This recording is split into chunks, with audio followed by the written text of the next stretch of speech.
Hello everyone, welcome back to Commerce Institute. Hope you're doing well. So learners, आज का हमारा topic है derivatives. Derivative आपके UGC net JRF preparation में very very very important topic consider किया गया है। साथ ही साथ आपके एमकॉम और बीकॉम के सिलेबस में बहुत इंपॉर्टेंट टॉपिक है। ज़्यादातर डेरिवेटिव्स को लेकर ये मिथ है, जी हाँ, डेरिवेटिव्स को लेकर ये मिथ है कि डेरिवेटिव बहुत ही कंफ्यूजिंग, डिफ़िकल्ट और ट्रिकी कॉन्सेप्ट है। लेकिन आई एम श्योर कि आज के इस वीडियो के बाद डेरिवेटिव आपके लिए easy as well as interesting topic बन जाएगा। So let's get started without wasting any time. सबसे पहले रीड करेंगे definitions. It is a financial instrument which value lies on another specified underlying asset. Derivative एक financial instrument है, means derivative is a cash related instrument. इसमें जो भी transactions की जाती हैं वो cash related होती हैं.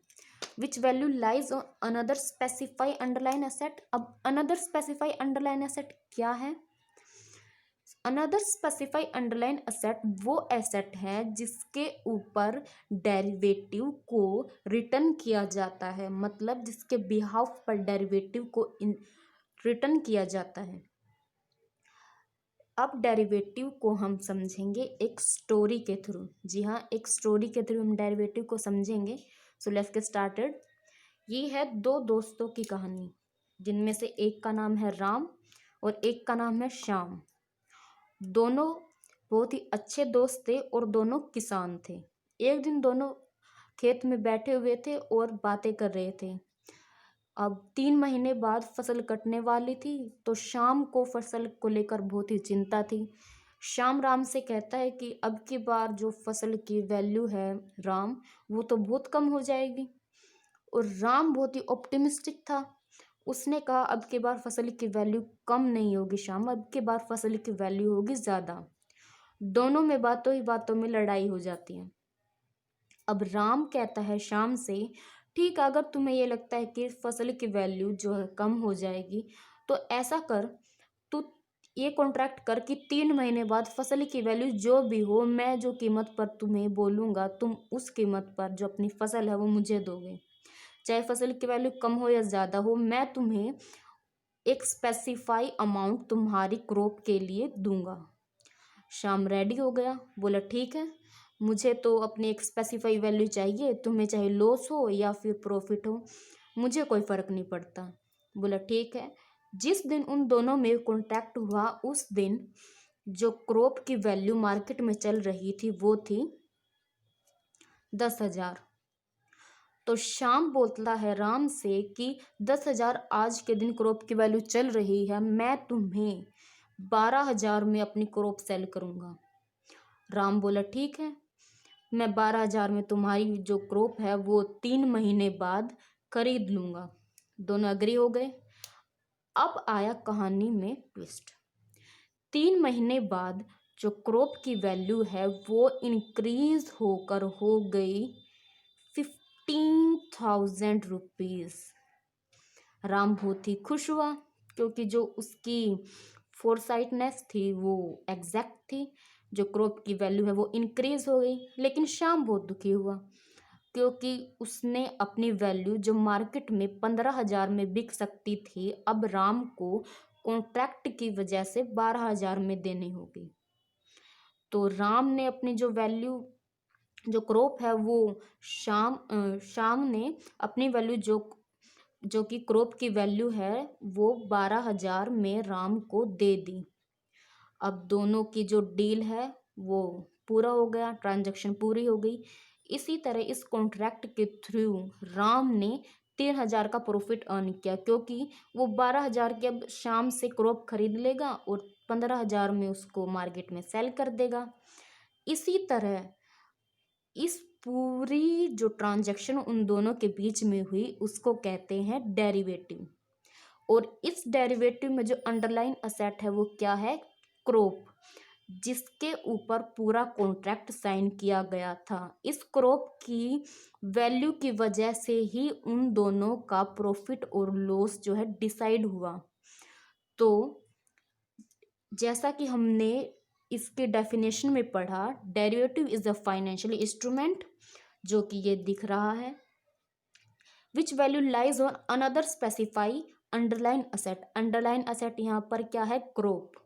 उसकी वैल्यू डेरिवेटिव की वैल्यू को कैसे डिफाइन करती है, क्योंकि जो क्रॉप की वैल्यू में जो फ्लक्चुएशन है उसकी वजह से ही राम को प्रॉफिट हुआ। इसी वजह से कहा जाता है कि डेरिवेटिव की वैल्यू है वो अनदर स्पेसिफाई अंडरलाइन असेट के ऊपर जो है फिक्स होती है। I hope this is clear to you. अब इस टॉपिक में कुछ भी नहीं रह गया। This is very very very easy topic for you. तो let's discuss its characteristics. Feature क्या क्या क्या है डेरिवेटिव के।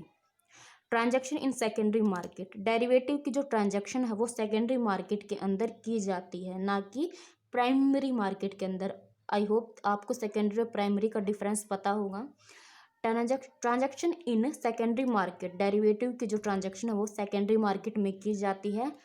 लिमिटलेस ट्रांजैक्शन, डेरिवेटिव की जो ट्रांजैक्शन है वो लिमिटलेस होती है, क्योंकि जो डेरिवेटिव है वो एक ऑनलाइन ट्रांजैक्शन टेक्निक है। इसके अंदर हम अपनी जो भी कमोडिटीज़ हैं या जो भी एसेट हैं उसको फिजिकली एक जगह से दूसरी जगह ट्रांसफ़र नहीं करते। इसके अंदर हम डेरिवेटिव को जो ऑनलाइन है वो ट्रांजैक्ट करते हैं। इसीलिए इसकी जो लिमिट है वो क्या है, लिमिटलेस है। हम जितना चाहे उतना डेरिवेटिव में ट्रांजैक्शन कर सकते हैं। नेक्स्ट है लिक्विडिटी, नेक्स्ट है सेटलमेंट।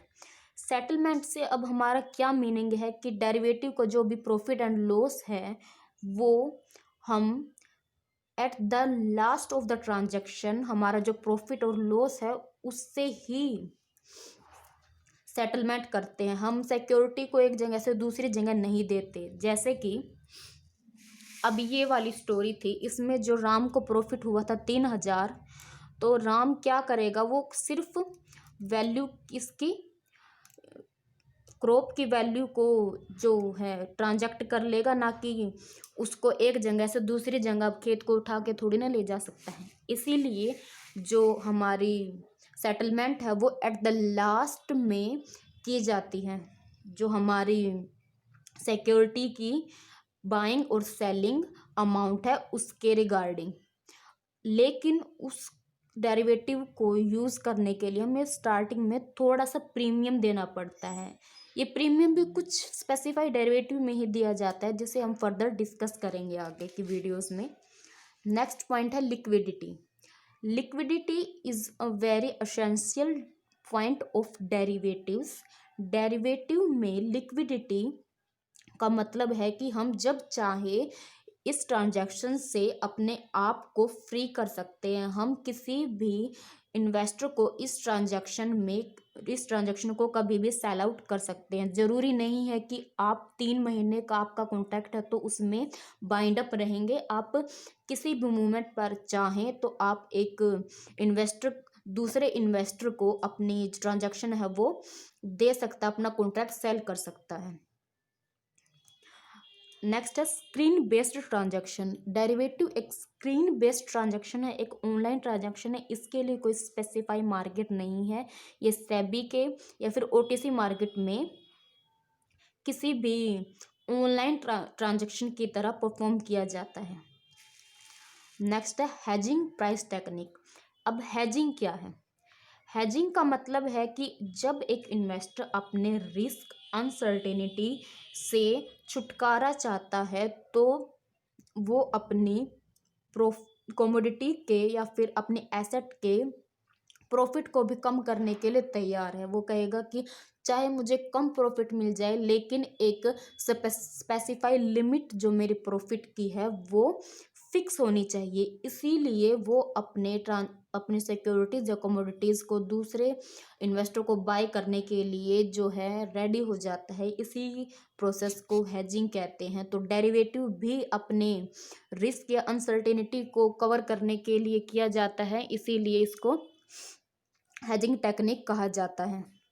नेक्स्ट है क्लासिफिकेशन। क्लासिफिकेशन का मतलब है कि डेरिवेटिव में जो है वो किस किस कमोडिटीज या फिर किस किस चीज़ों में किया जाता है। तो डेरिवेटिव कमोडिटीज में या आपकी कोई भी जो वस्तु है उसमें किया जा सकता है, फाइनेंशियल शेयर्स में किया जा सकता है, एक्सचेंज ट्रेडिंग डेरिवेटिव एक्सचेंज या सेबी के थ्रू किया जाता है डेरिवेटिव में ट्रांजैक्शन। और ओटीसी, ओटीसी का मतलब है कि जब हम सेबी के रिगार्डिंग अपने जो डेरिवेटिव हैं उनको परफॉर्म ना करके अपनी जो टर्म्स एंड कंडीशन के बेस पर डेरिवेटिव को जो है प्ले करते हैं, तो उसको कहेंगे हम OTC derivatives. So this is all about today's session. I hope आपको ये डेरिवेटिव का टॉपिक अब क्लियर हो गया होगा, इसमें कोई भी जो प्रॉब्लम है वो नहीं रह गई होगी। फिर भी if you have any query about the session या फिर concept, you can ask below down in the comment section. And if you like the video, please like, share and subscribe, and don't forget to hit the bell icon so you have all the notification about Commerce Institute. Thank you for watching the video.